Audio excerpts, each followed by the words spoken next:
Chapter 27, Soul Weapon. After absorbing all the blood tubes apart from the spare one that contained Layla's blood, Quinn was feeling stronger than ever.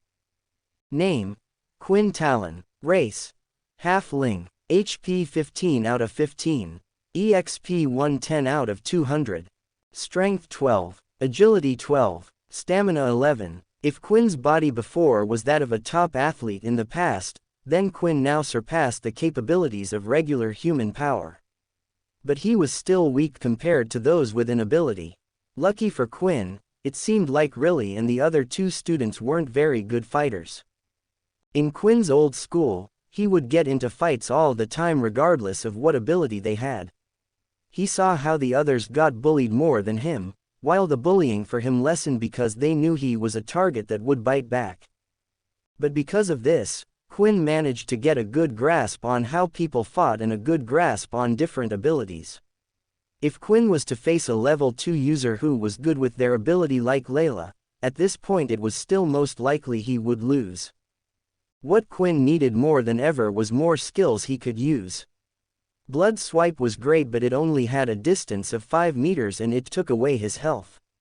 With other abilities, you would be able to obtain new skills by purchasing books or being taught by someone who already knew the skill. Quinn didn't have this option as there was no one who he knew that had the same ability as him, and that, of course, meant there were no skill books either. Before Layla and Quinn split ways to head back to their dorm rooms, Quinn had one last request. "Do you know about what happened to Vorden?" Quinn asked. "Oh, your blonde friend," Layla replied. "Honestly, I don't know too much, cause when everything happened I was stuck in the hospital bed because of someone." Layla pointed at Quinn. Quinn laughed nervously. "Well, do you mind finding out for me? It seems like the second years are behind this and are stopping me and Peter from getting any information." "The second years are invileveled in this." "Well, that's not good. You're not planning to get invileveled, are you?" Layla asked, concerned. Quinn thought back to when the second years had called Quinn, Peter and Vorden out. That Momo person had warned them not to disturb the system within the school. Quinn wanted to punch his face in, but at the time he couldn't. But now with this ability, he could grow stronger, without the need of help or relying on others, and he couldn't wait for the day he could punch that Momo's smug face in. "Yeah, but I need to get stronger, of course." There was one big difference between the second years and first years, and that was something called awakening. The second years had learned how to awaken their ability. This allowed the user, regardless of the power level, to get a power boost for a short period of time. Once a user had awakened, they then also could form something called their soul weapon. A powerful weapon unique to each user that was formed in the body itself.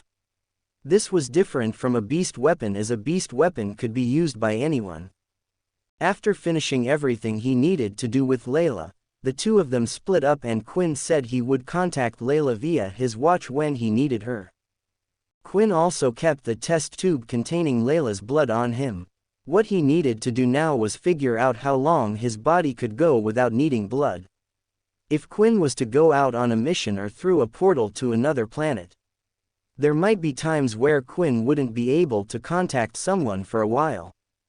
In these situations, he needed to know how many test tubes of blood to take with him.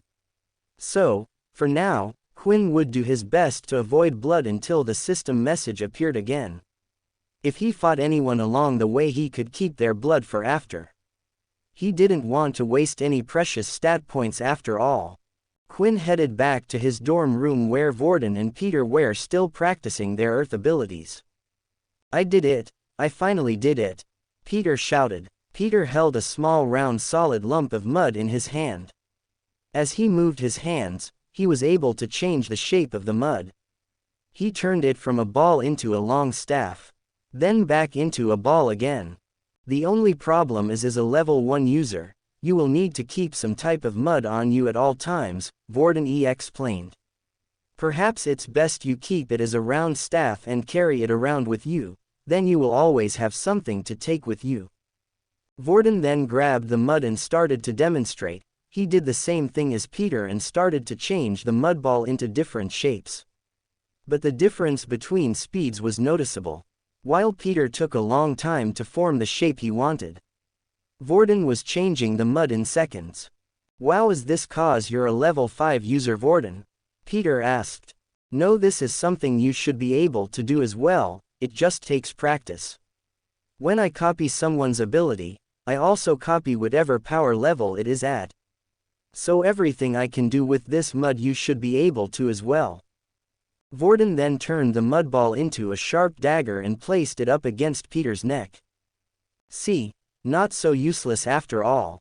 Peter gulped as he looked down at the sword, but then realized that Vorden had already changed the ball's shape into a harmless stick and handed it back to Peter. "Oh, Quinn, you're back," Vorden said, smiling. "Did you have fun?" "Yeah, a little bit," Quinn said. "Vorden here said you got a girlfriend." Peter quickly added.